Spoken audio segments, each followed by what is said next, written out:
YCP నేత మాజీ మంత్రి కాకారెడ్డి పోలీసులు కస్టడీలోకి తీసుకున్నారు.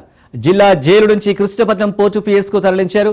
కాగా ఎల్లుండి వరకు పోలీస్ కస్టడీలోనే ఉండనున్నారు మాజీ మంత్రి కాకాని. అక్రమ మైనింగ్ కేసులో కాకారిని విచారిస్తున్నారు పోలీసులు.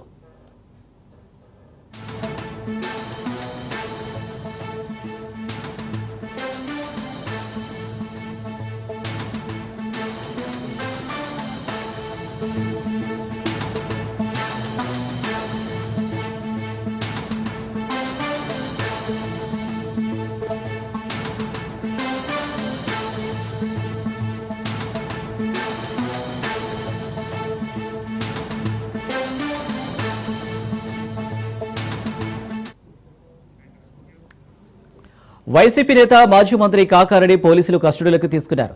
జిల్లా జైలు నుంచి కృష్ణపట్నం పోర్టు పిఎస్కు తరలించారు. కాగా ఎల్లుండి వరకు పోలీస్ కస్టడీలోనే ఉండనున్నారు మాజీ మంత్రి కాకాని.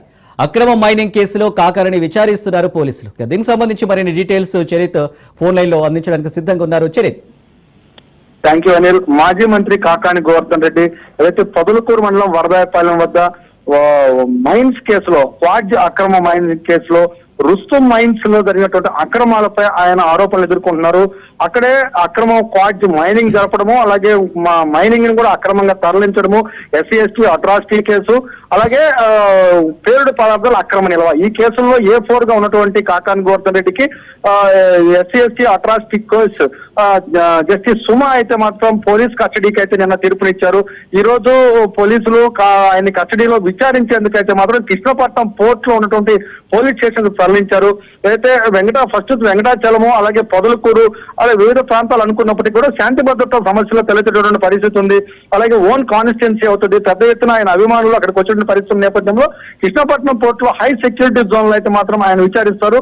ఈ రోజు నుంచి 3 రోజుల పాటు కాకాని గోవర్ధన్ రెడ్డి విచారణ అయితే కొనసాగనుంది. 8వ తేదీ సాయంత్రం వరకు కూడా కాకాని గోవర్ధన్ రెడ్డి పోలీస్ కస్టడీలో 3 రోజుల పాటు ఉండనున్నారు.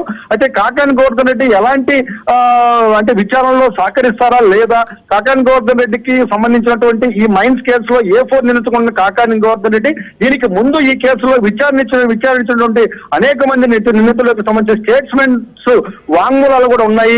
అంటే వాళ్ళ యొక్క వీడియో రికార్డ్స్ కూడా ఉన్నాయి. వాళ్ళు ఇచ్చినటువంటి స్టేట్మెంట్స్ కాకాని గోవర్ధన్ రెడ్డికి చూపిస్తూ కూడా ఈ విచారణ కొనసాగినటువంటి పరిస్థితి కూడా ఉన్నట్టు కూడా సమాచారం అయితే అందుతున్న పరిస్థితి ఉందని చెప్పాలి. ఏదేమైనప్పటికీ కాకాని గోవర్ధన్ రెడ్డి 3 రోజుల్లో ఇచ్చేటటువంటి కీలకమైనటువంటి సమాచారం ఆధారంగా ఈ కేసు మరో ముందడుగు పడేటటువంటి పరిస్థితి ఉందని చెప్పాలి.